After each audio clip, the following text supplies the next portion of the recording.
Okay, so I am talking to Rogers Elementary School, Ben Mooney's 4th grade class. Hello.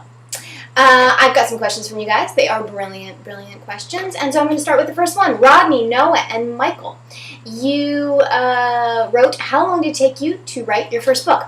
Well, I'll tell you, it takes me around 3 to 6 months sometimes to write a first draft. I'm a pretty quick first draft writer.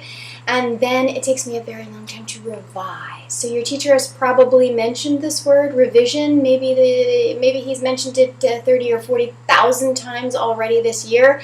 I hate to tell you, but he's right. It's true. You have to revise and revise and revise. So it might take me 3 to 6 months to write a first draft, but then a year and a half of back and forth with my editor and agent and this person called a copy editor who's extremely nitpicky. Okay, so that is the answer to the first question. Second question. This is from Leighton, Brendan, Eric, and Josh. Can you relate to any of the characters you've written about? And if so, who? Let's see. You've probably noticed that Fern in the Anybody's is a collector of odd things. I am a collector of odd things. She also, if eyes come in small, medium, large, and extra large, she and I both have the extra large variety, very, very big. And my hair, when I wake up in the morning, sticks straight up on top of my head, like I've stuck a fork in a toaster, which I do not suggest you ever do because you will electrocute yourself. Yes, and those are all little things about Fern that are in the Anybody's, and I share those traits with her. Okay, let's see. Rosie, Kaylee, and Abby, do your kids help you with your writing? And if so, how? I actually wanted to get one of my kids to help answer this, but they've all gone to bed and I'm doing this late at night. So I'll have to sneak them into another answer for another time. But let's see. I might have one of my kids. Anyway, I'll try to answer it for now. My kids do help me. I often ask them what their scary dreams are. If my kid has a nightmare at night, I want to ask them details and make them go over it, even if they're a little scared. I'm like, please, please, please, tell me all the terrible details. So I love getting into their psyches that way. Spider wolves. The spider wolves in the Slippery Map, a lot of those kind of scary creatures in the Slippery Map are from the imagination of my second son, who's a 12-year-old. And specifically, wolves with 8 legs was his. So oftentimes I say, okay, I need some scary creatures, work with me, draw me something, and they come up with some elaborate pictures. And I also have other kids who help me out.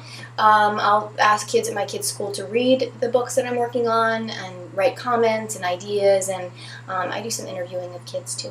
So, next question is from Alexis, Jenna, Brianna. If one of your books could be changed into a movie, which one would you want and why? Well, The Prince of Family Park, I think, was a very fun book to write. I loved writing the book. And it's about a boy named Oscar Egg. Basically, there was a curse on the Boston Red Sox for 86 years, as you know. It was reversed, and he was the boy who reversed the curse. And that, too, has all of these very magical creatures. And so I think it would just make a very cinematic film. And if any of you have contacts with LA producers, just let me know. Just drop me an email, and my people will have lunch with your people. Okay? So, let's see. Next question. Tim, Shay, and Casey. Which pen name do you like to write with the most?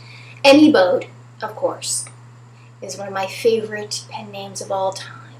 Some people pronounce it Bode. The Anybody's by Anybody. I prefer Bode. I think that is the correct pronunciation, and I've asked him, and I am him, so I should know. So, Bode went to the Alton School for the Remarkably Giftless, where he won the award for Least Gifted. He is just a sweet, sweet soul, dimpled with innocence. I just really, really love him. So I love writing in his voice. Very, very fun for me. I also enjoy writing as Bridget Asher. And that's one of another pen name that I use for some of my adult novels, for grown-ups, tall people. And then Julianna Baggott. I really like writing under my own name. So I do that from time to time as well. Okay, let's see. Taylor, Melina, and Kiara. What is your favorite word and idea that you have created and why? It's interesting that you asked me about inventing words because I have actually invented all of these words for my new book that comes out in the fall. It's called The Ever Breath, and in it I In it, I'm hoping that it's still running here. In it, I have invented all of these words, and I've used a lot of forgotten words, words that kind of were in the English language and very, very popular at one point in time, but people no longer use, like glunch, like damsy-headed. Anyway, lots of words that some of them that I've invented. I've taken little liberties here and there, but most of which come from, like, Old English, the language that we spoke many, many, many, many ages ago. So, fun to do. I love playing with words.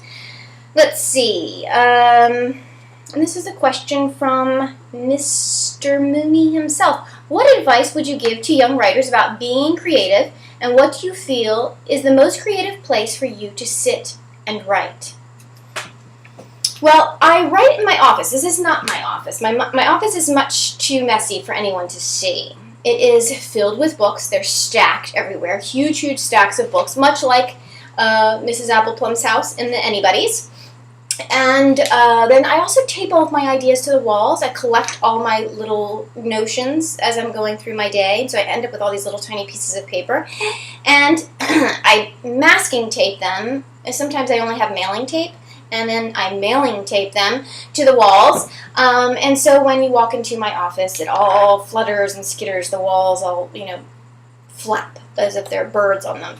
But actually, it's just all these paper in no particular order.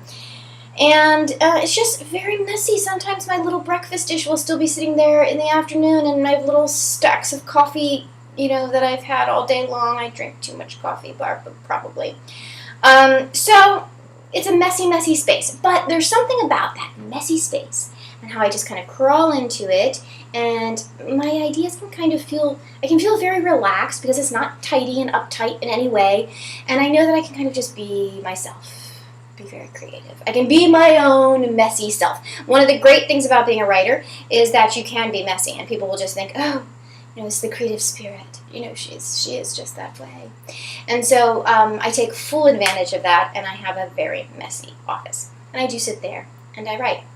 So, that's it. Those are all of the questions. I think I've answered everything. But I didn't get one of my kids here.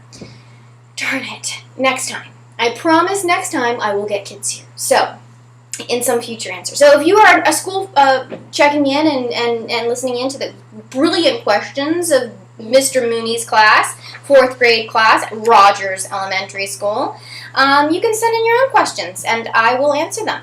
So, great. Had a wonderful time talking to you all today, and I hope that you come back and ask more questions. Very, very smart ones. Excellent. Thank you. Bye.